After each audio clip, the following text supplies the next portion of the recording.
topics and opinions expressed in the following show are solely those of the host and their guests and not those of W4CY Radio, its employees, or affiliates.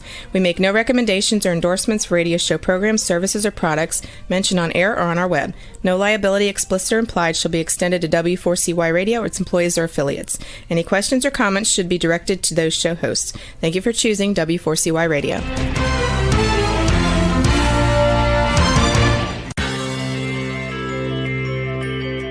Who is January Jones?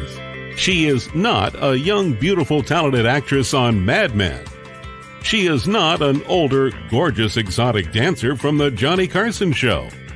She is an author, and she wrote Thou Shalt Not Whine, the 11th Commandment, that reached #1 at Amazon.com. She is a reality TV golf personality with World High Stakes Golf televised on HDNet. She is a humorist and winologist expert. She is your featured host today on January Jones Sharing Success Stories. So sit back, relax, and get ready to laugh and listen to Ms. Jones with her eclectic roster of guests as you learn life's lessons. These stories plus sharing equals success. Welcome, and remember, beware, because you are entering the no whining world of January Jones.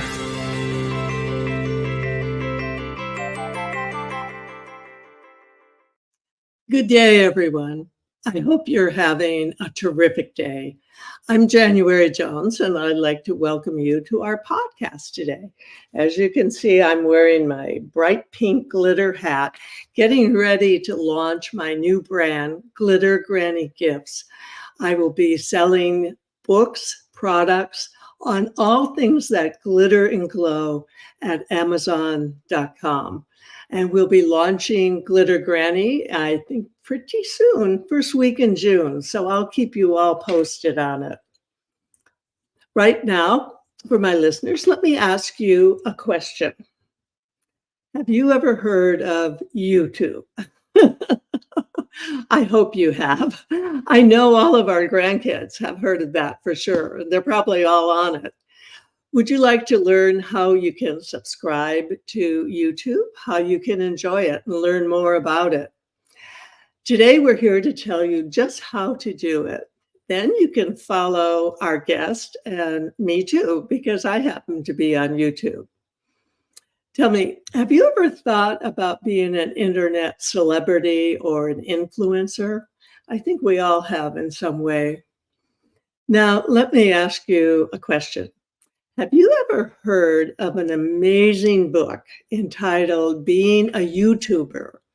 One creator's bumpy road to 1 million subscribers. 1 million subscribers, yes, you heard me. If you can answer yes, or maybe to any of these questions that I've asked you, then you are in the right place. And I'd like to welcome you to January Jones Sharing Senior Success Stories. Now it's time, rest, relax, go get a glass of wine, get some crackers and cheese, and join us in the no wine zone. When most of us think of YouTube, we think of stars and celebrities. But my guest is living proof that you don't have to be a millennial to be a huge success on that trendy YouTube channel. Our guest today was nearing her midlife crisis in 2022 when her YouTube channel hit 1 million mark. And then a month later, she turned 50. You know, when you're 80, someone turning 50 is really, really young. So I'm thrilled to have her with us today. She is an English language teacher and author of Being YouTuber, One Creator's Bumpy Road to 1 Million Subscribers. Welcome to the show today, Jennifer Lebedev. How are you doing, hon? I'm doing great, January. How are you today? Oh, good. I hope I pronounced your last name right. That's a tough one, Lebedev. Lebedev. Oh, I didn't get it. Lebedev. I'll work on that. So let's talk about Jennifer and tell us where your success story began, where you were born, and give us a little background. Well, I hesitate to call the whole life a success. It's success in progress. But I agree. I'm still oh, working. yes, I'm still working on it. The Yeah. one book is I'm still in the next writing the next part of it, but it all began in Pennsylvania. I'm originally from Pennsylvania, Western Pennsylvania. I was born and raised in Pittsburgh, and then in a roundabout way, I am now up in New England. I am based in Massachusetts, Oh, but okay. yes, and I am an English language teacher. And I didn't quite know what path I was taking immediately, although January, there are two things I was pretty certain about. I wanted to become a mother at some point in my life, and I Mhm. wanted to be a teacher. And well, I was in college and I made the decision to become a teacher. And I think it was before then that there were signs that this was the profession for me. So some people know, immediately, I'm going to be a doctor when I grow up, whatever. But that thought didn't crystallize until college, but before then, there were some signs. There were. For a time though, it's funny, I was so afraid of public speaking, like just getting up in front of a crowd. I would avoid it at any cost, especially in school. But then there were some challenges that I faced and it became easier. But I remember in ninth grade, there was this assignment in English class. I remember this. 5 minutes, that's it. You just had to get up for a 5-minute presentation on a topic of your choice. I was so afraid of doing this. I thought of even going to the teacher and telling her, I can't do this. And I was like, okay, but I had no choice. I kept preparing. I got my index cards ready like everyone else. And it was the day Mhm. of my presentation. And I was called to the front, stood up there, 20 some other kids in the class, teacher in the back, ready to evaluate me. And then something funny happened. I realized I wanted to do this, and I Uh-huh. thought 5 minutes is not even enough. I was excited about the topic that I chose, and I wanted to tell everyone about it, and that sort of continued. By the time I hit 11th grade in history class, we had to choose another topic. It was this time a country of your choice, and I chose my father's home country. He was from the Philippines, and I don't even remember what the time limit was. I just know that I needed the whole class period, and he gave it to me. I just I wanted to tell everyone what I had researched, what I discovered. I talked about the history, the politics, the religion, the culture, the cuisine. I even threw in the national dance at the end because I was part of this youth troupe, youth group troupe that had been performing Yeah. dances. The Mhm. point is that I discovered that when you love something and find something interesting and you see value in it, you have this desire to share it Mhm. in some sort of way. And I think that's eventually what led to me being a teacher. Like I know that I know something, I think it's of value to others, and I'm excited to share it. But how I chose foreign languages is yet another part of the story, if you care to hear it.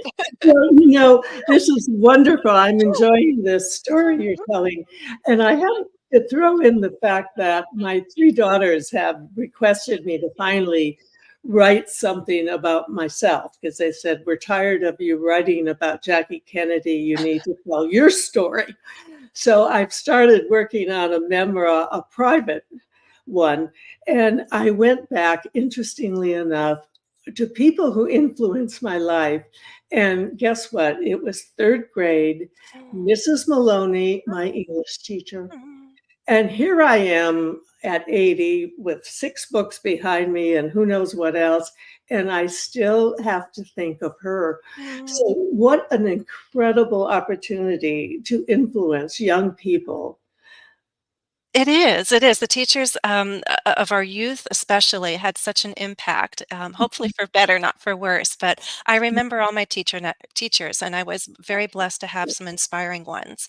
But, although I will say the part 2 of that story is why teach English as a second Yes. language, because I thought, when I got certified, I was certified to teach Russian as a foreign language, and thought I would be teaching in my home state of Pennsylvania. I got my Mhm. certification, and Okay. then I thought, well, I need more fluency because although I was certified, I knew I needed more proficiency. So I applied to grad school. My studies took me over to Russia, Oh. and although I didn't plan to stay long term, that's what I did. Life took a turn, and I started teaching English as a foreign language and really loved it. Really enjoyed the experience of it.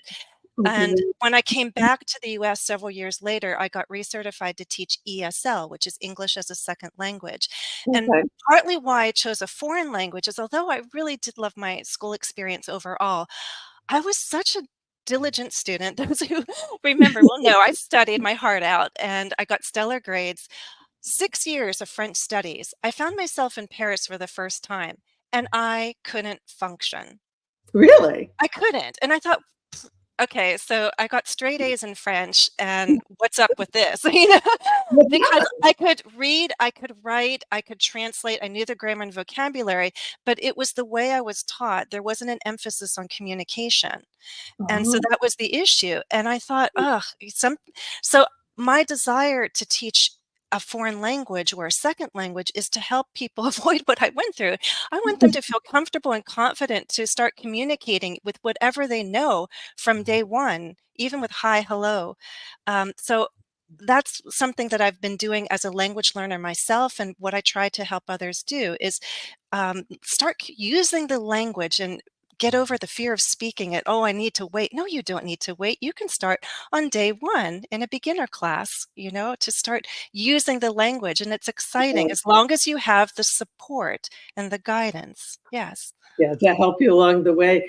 Interesting. How long did you live in Russia? About 5 years.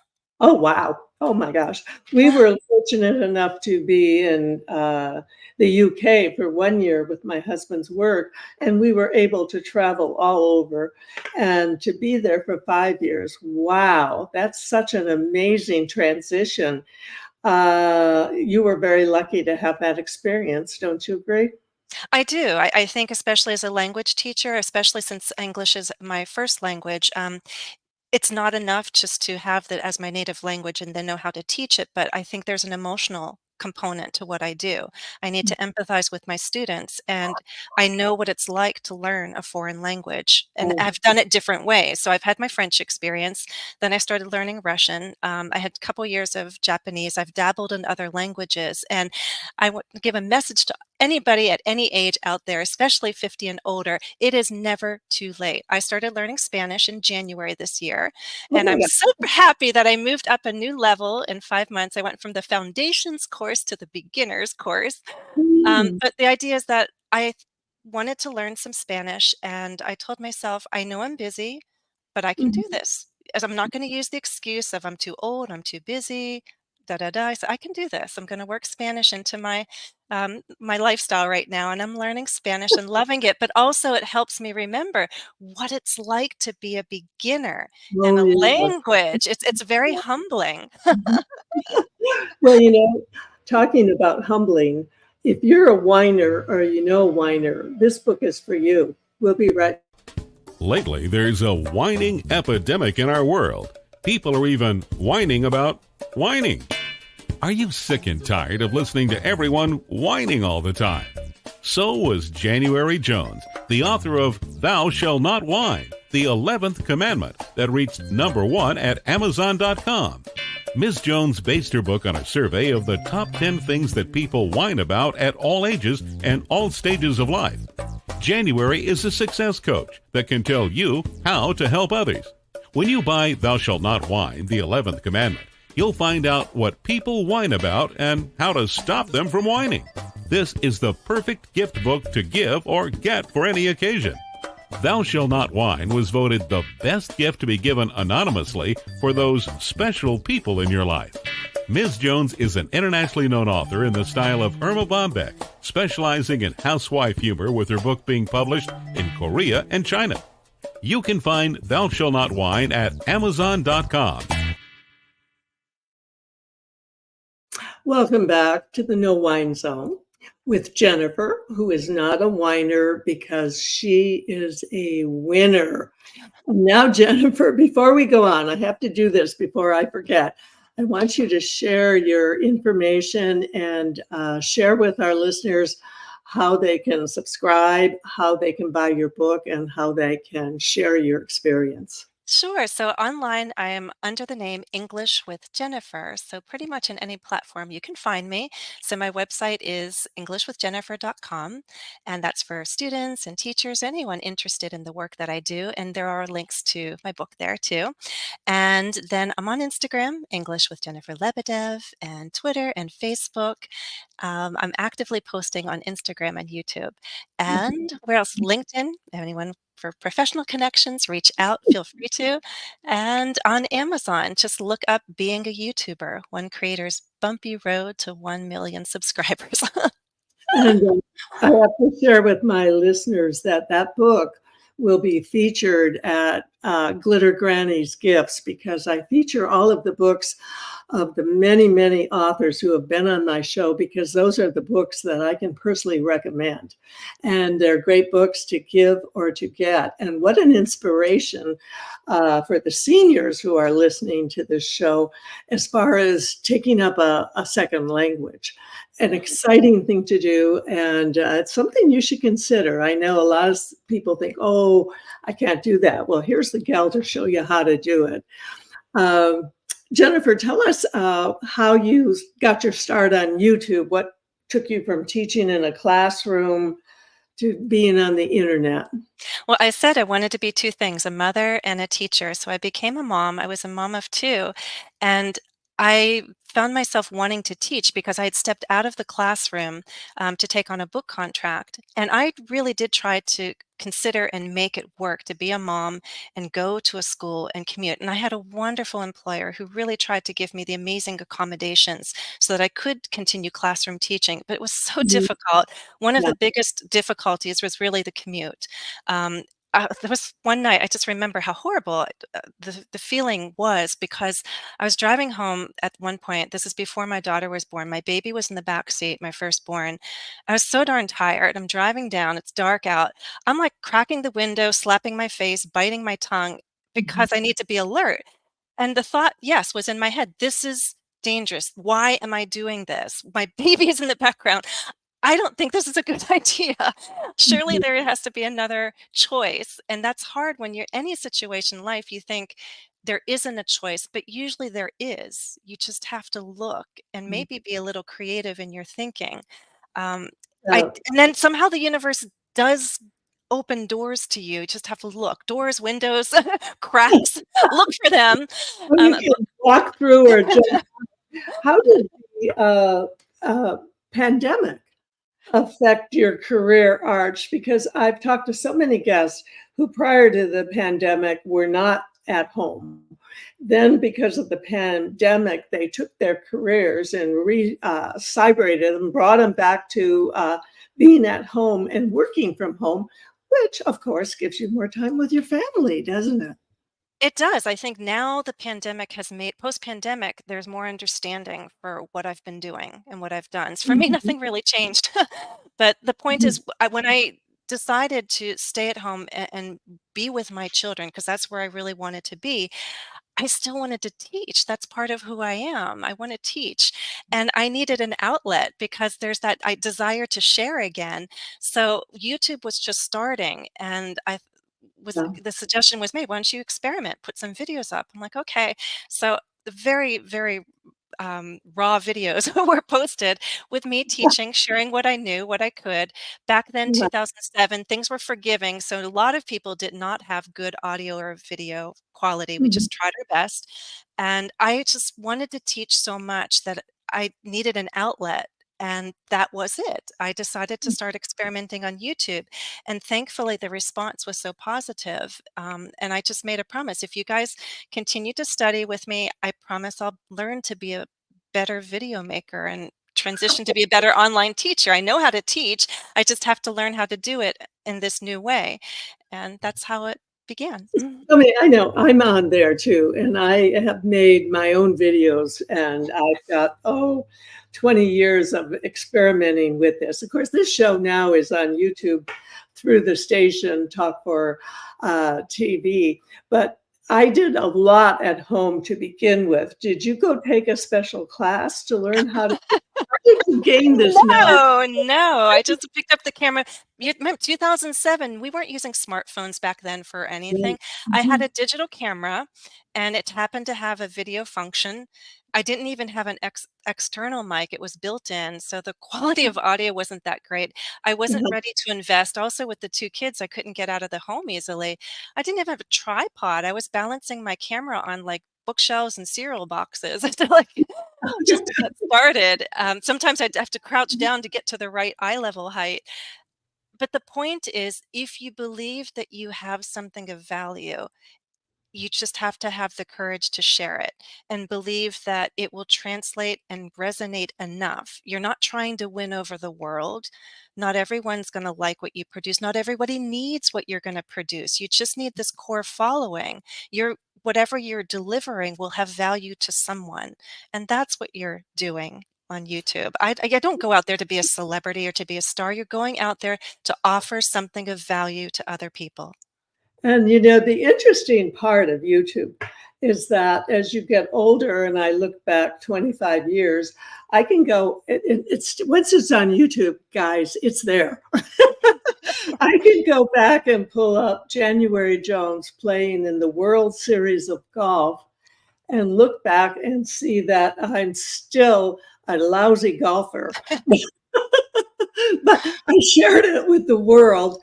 And if I can do it and Jennifer can do it, I think any of you listening, you could look into it. It's something you might consider. Don't you agree, Jennifer? Yes, and it's again, there are many reasons to go on YouTube. It's first and foremost, it should never be, oh, I want to be a celebrity. That's not it. It's what do you want to share? What do you Yeah. believe that has value to other people, whether it's entertainment or educational, you decide, or inspirational.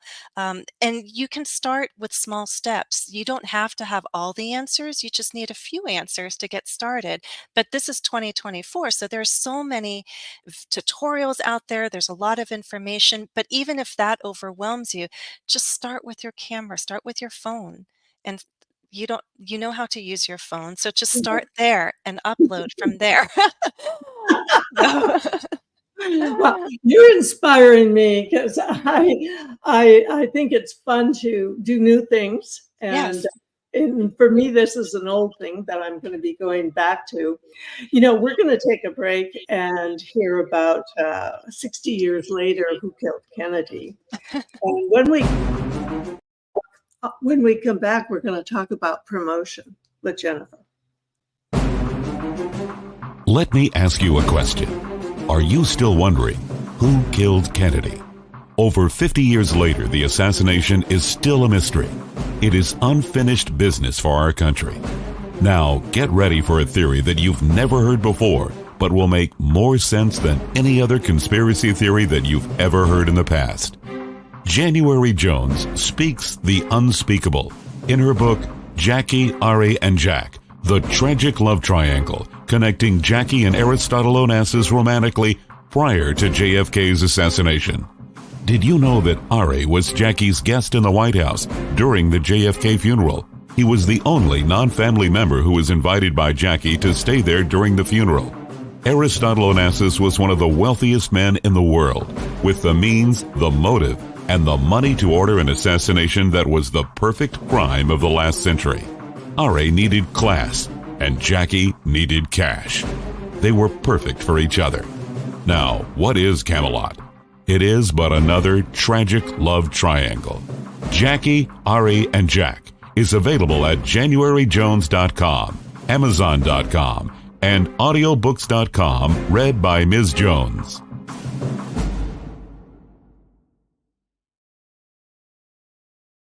Welcome back with Jennifer. This is so much fun to be chatting with you. You know, you've produced hundreds of video lessons, so you're actually out there teaching people things. Tell us, beyond the revenue, how has YouTube benefited your career, and what has it actually done for your career?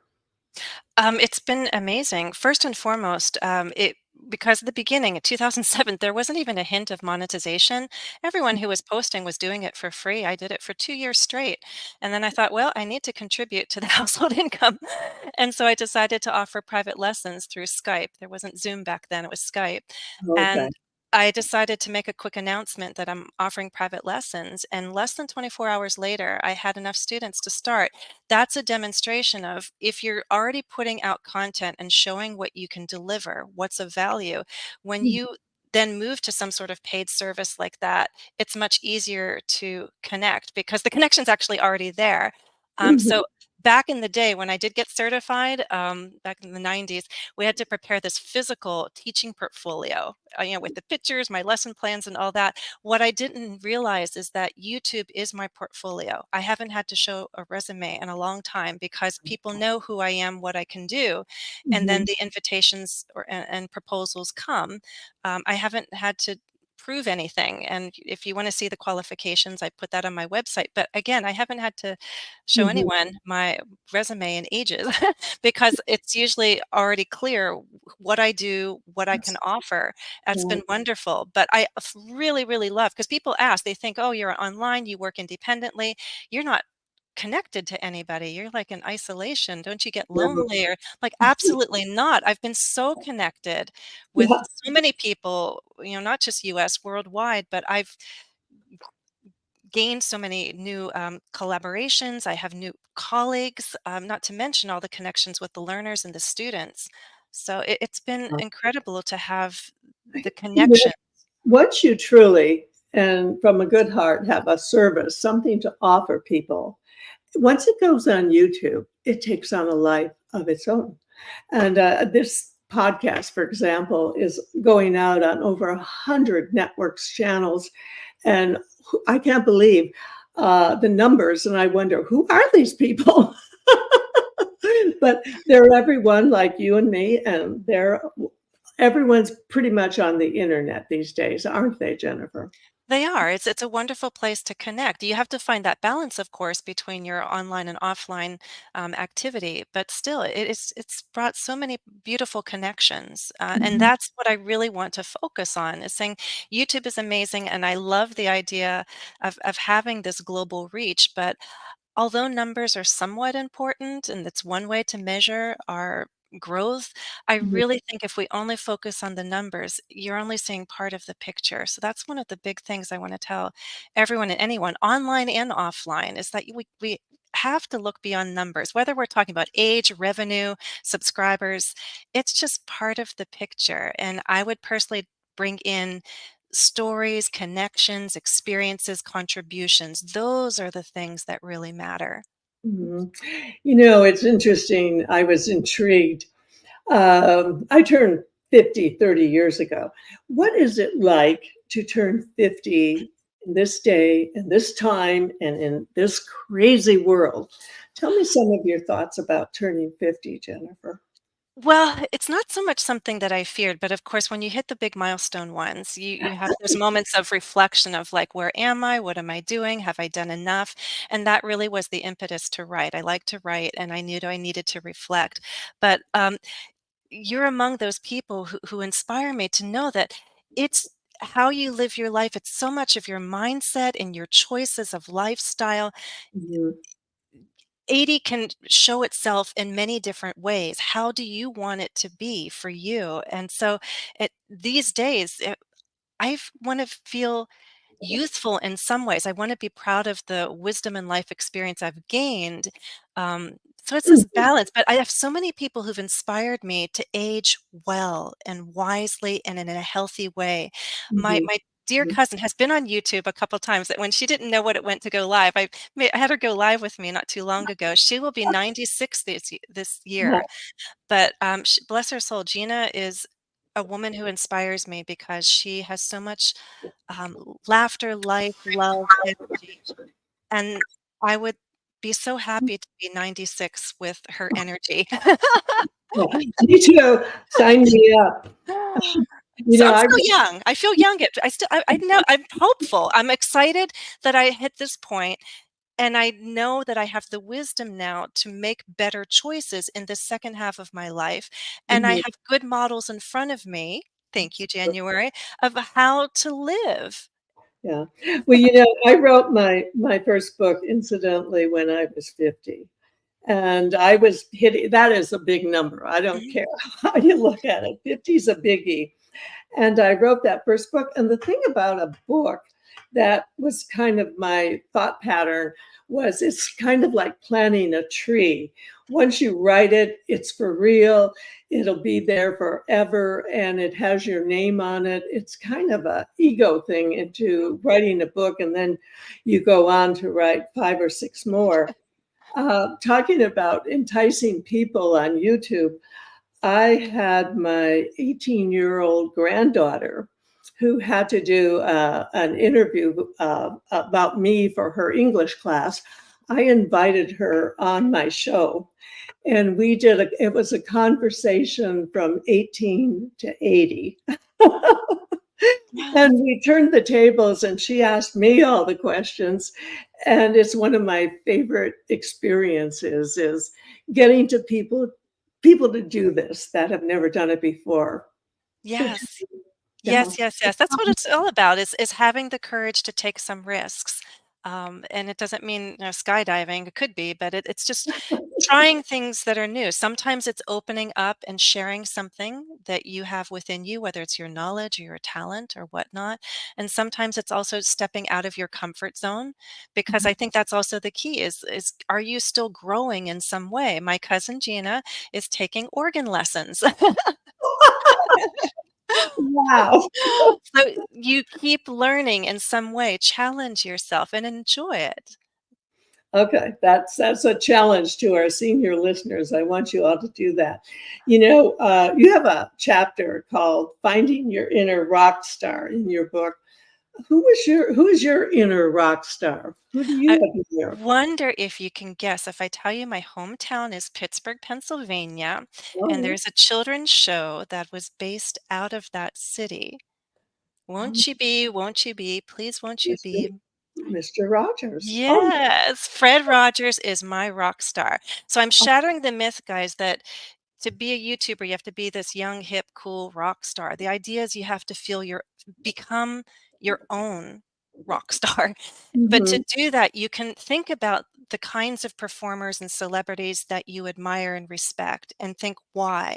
What is it about them as people? What's in their character? What's their style? And what would you like to emulate? And when I thought about it, of all the people who are on TV and have a certain presence, I thought Fred Rogers, he was not the hippest, coolest guy. The people might have preferred, Sesame Street or, but Yeah, but yeah. he delivered something of value, and he was welcoming and kind, and he was a true educator, and he left his mark. He made a contribution, and he took his young learners out into the neighborhood to show him things. I've done a couple of episodes like that, out of That's my, wonderful. and so that's what it is. Who will inspire you? Who's Well, your this rock is star? wonderful because he's one of my personal heroes. I was a very young widow with 2 small children, and we made Mr. Rogers' show our dinner time. We would sit down at a little table, watch him, and he became like our substitute father. Mm, What an incredible man. And his spirit was so pure and kind. And it's such an amazing example for young children. And, if he had showed up at the door, I would have married him on the spot. no, I Yeah. I really admire what he's done, what he's contributed, and I can only hope that I can do something similar in my career. I think you are headed in the right direction. And I usually, at the end of the show, ask all my visitors if they could have dinner with anyone living or dead besides me, who would they choose? And I now know who you would choose. And I would like to be invited. It might very well be Fred Rogers. Yeah, Yes, I think well, for sure. I would love to I have dinner with him and just tell him how much he's meant to everyone, so many people. What a Yes. wonderful man. And you're the first person who has talked about him on my show, so I'm Ah. very pleased to share that. Also, I'm very pleased to share Priceless Personalities people who have been on my show.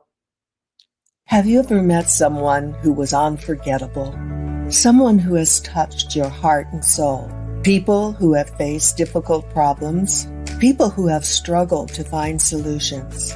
People who fearlessly shared their stories? People who have not only informed you but inspired you? People who have priceless personalities? I have been fortunate to host an internet radio talk show called January Jones Sharing Success Stories, and it has been my privilege to interview hundreds of guests. My guests have shared their stories, their struggles, their secrets, and their successes in their own words. In this book, we're talking about people dealing with problems such as incest, molestation, runaway kids, child abuse, drug abuse, polygamy, unemployment, scandal, and starting over. Then there are my guests dealing with difficult physical struggles such as blindness, cancer, and birth defects that are beyond traumatic. My guests have all been exciting, eclectic, and energizing. They have amazed, amused, and even astonished me. I have adored getting to meet them, and I adore sharing them with you.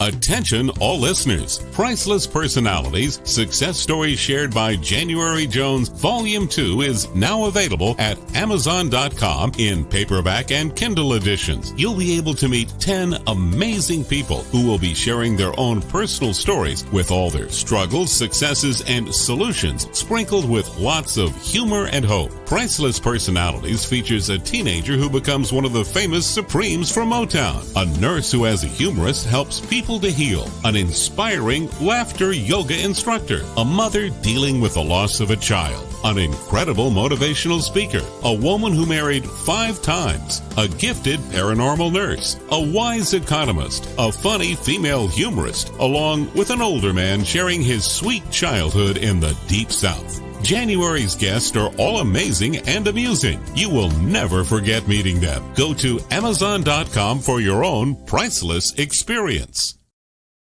Won't you be my neighbor? Welcome back, Jennifer, who is also another priceless personality. When I get to volume 3, I'm sure you'll be in it. Tell us, Jennifer, what are the myths about YouTube? Things about YouTube that would cause people to pause. What can you share with us that'll make it easier for them to explore this opportunity? Well, I've addressed some of them. The first thinking that you have to be young, hip, and cool to be a YouTuber, but you don't. You're a person, and you have something of value. If you have a genuine delivery and you're offering something of value, you'll have followers, and you don't need the world to follow you. You just need that core following. So don't let that stop you. Some people say, "Oh, I don't have the time." If you're a content creator, it's 24/7. It can be if you allow it to, and it's something I had to learn myself, is that you need to set those boundaries. You need to have balance, and that's a big lesson that I had to learn along the way, and I'm still getting pretty good at it, but still have things to learn about taking care of myself, and that's true of whether you're a YouTuber or not, just to prioritize the self-care. I didn't always do that. That's a big one. Absolutely. That's a big star, time management. And also, I might add at this point, you have to learn as you get older about time management, and you have to learn how to say no. Yes. Yes, that was a big one for me. And I'll tell you that I didn't balance things great, especially when you love something, you keep giving, giving, giving, and you realize that, you can't just keep giving in life, you have to also receive, and that means receiving the time for your self-care, and I didn't always do that very well. And I'll just tell you briefly, there was a period I wrote about it that I felt like my whole body was breaking down from head to toe. I had so many, like, all kinds of health issues. You couldn't always tell looking at me. I'd smile on camera and say, "Hi, it's Jennifer." But I had so much going on from this problem with my patulous eustachian tube. I had an echo in my ear. I had tension headaches. I had back issues. I didn't realize my body was sending all kinds of messages to me like, "Oh, you need to slow down. You need to take some time." And I just didn't, it's like getting messages in my inbox. I'm like, "Oh, read it later." read it later. My body was sending me messages. I refused to read them or acknowledge them. And then so the universe had to get a little creative, and I started getting the messages I needed to hear, the lessons I needed to learn through my students. Because we talk about things, write about things, they were telling me through their homework and different assignments the lessons I needed to know about health, life, sleep, relationships. And I was paying attention because I care about my students. I respect them. I wasn't listening to myself, my inner voice, but I would listen to my students. And that's the universe teaching me, like, you need to make some changes in your life. You need to slow down, say no, set those boundaries, and live the life that you know that you really want to live. And that's when I started making changes. But the book was part of it. The book is like the snapshot of me in August 2022. And I needed to look at that snapshot, step back and say, okay, some things are going well, some things aren't. What do I need to change? Where am I going from here? And the first decision from writing that book was like, I do want to go on. I know I'm tired. I know I'm feeling broken down in some ways, but I'm not ready to quit. I still want to share things. Okay, but how to do this in a healthy, sustainable way now? We're in the second phase here. How can we do this better? And that's what it was all about. Yeah. Mhm. Oh, I hear you. And the universe does have a way. Through my experience with writing, Mm. TV, radio, along the way, at one point I had TGA happen to me, transglobal amnesia. And then along the way, I had a brain cluster. And so your body adjusts and tells you, hey, time out. This is where you have to take care of yourself. And you have to listen to it. And you were lucky that you had students there who could help you find your way. They did, and they didn't even realize how precious their writings and their the conversations were. Like, I was helping them learn English, but they were helping me remember what life is really about. They were recommending books that I needed to read. Thanks to my students, I learned about atomic habits and identity-based goals. I learned about Louise Hay. Because students were recommending these books to me. I'm like, oh my gosh, Wayne Dyer. The book and my students put me on the path of self-growth, and it's been amazing. The past few years have been wonderful because of books Yeah. and quizzes and discussions I've had. Oh, sure. Louise Hay got me through being a widow and restarting my life again. What do you want? Is there any specific message you want readers to take away from your book?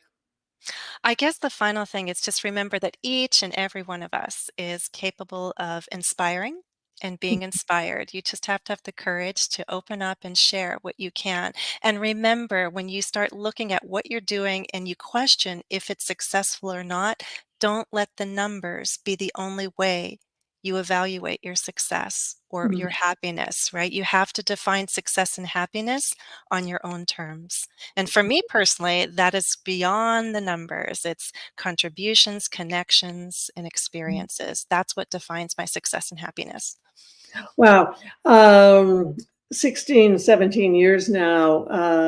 Do you ever get tired of doing this? No, I'm like, "Oh my gosh, there's so much more that I wanna do." It's that desire. It's that 15 or 14-year-old again in English class, like, 5 minutes, that's not enough. 50 years, that's not enough. 80, that's not enough. There's so much that I wanna do, but I Yeah. wanna do it in a healthier, wiser Mhm. way, and I wanna Oh, enjoy this second part, and I wanna create a smoother, happier road for myself, and that's what I would hope that other people would do. Having read my mistakes and about my bumpy road. May my second, if I choose to write a second book, then I will have it be a journey on a smoother road, yeah. not a bumpy road. After 6 books, I know you're gonna write one so you get addicted to doing it. And I know I did that. At one point, I was doing 6 shows a week, 1 hour, on the hour every day or so. It was incredible, and I had to say, "Stop. I'm Yes. gonna go on hiatus," and it Yes. was interesting. I said, "Oh, I'll be gone for 6 months." Well, 6 months turned into 3 years because guess what? I started just doing things for fun, Yes. things for my family. I wasn't answering to a network or a station. And it's very hard to do that, but it pays great, great dividends once you catch your breath. And it's hard to do, isn't it? It is, but then you discover the many rewards of doing so. Like, why didn't I do this sooner? And you feel so much more fulfilled because I am a mother, I am a teacher, I am a YouTuber, but there's other parts of me that I want to still identify as. Like, I'm a healthy person and I experiment. So I'm like, yeah, I'm going to take Tai Chi because that's who this Jennifer now at 52 is going to do. She's going to do Tai Chi. And I'm learning Spanish and I'm making time for Russian lessons and taking walks because this is all about that picture of who I believe I am, who I want to be and how I want to live my life. So I'm saying this, I learned this, like you got to say no more to the things that you don't want so you can say yes to the things that you do want that fit your life vision. That's what I'm doing. Good for you. You go, girl. Share again with our wonderful listeners how they can contact you, how they can work with you, and how you can help them get on track.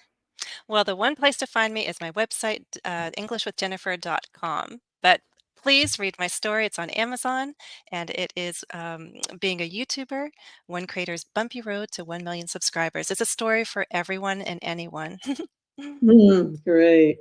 Wonderful. This has been so fun having you visit with us. Now, if you were an older person and were thinking about taking up another language, which one would you recommend? Which would be, let's say, the easiest one?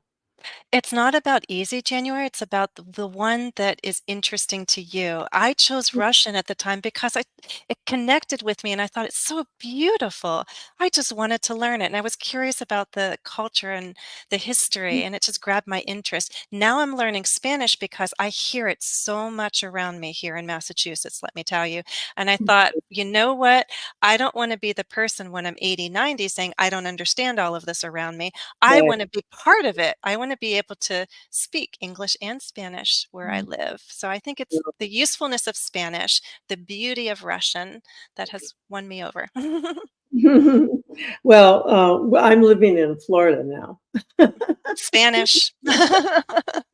And we use Uber all the time because neither one of us are up to driving that much these days.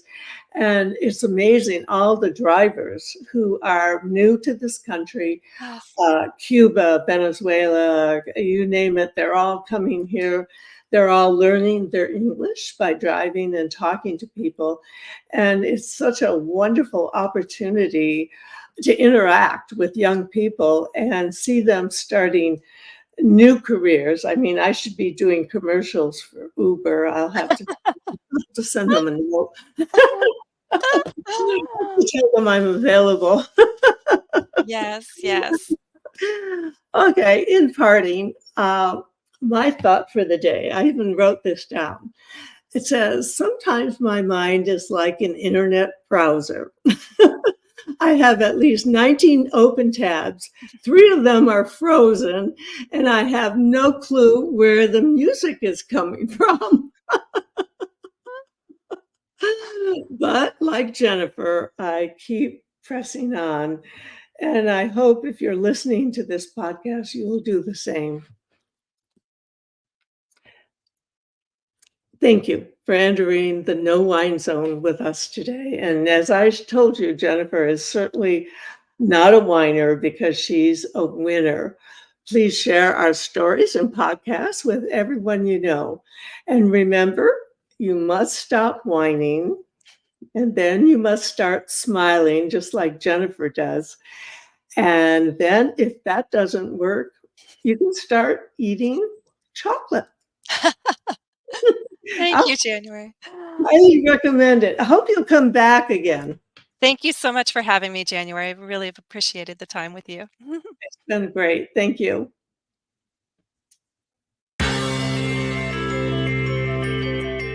We want to thank you for listening to January Jones Sharing Success Stories. Always remember Ms. Jones' personal mantra, if you can think it, you can do it.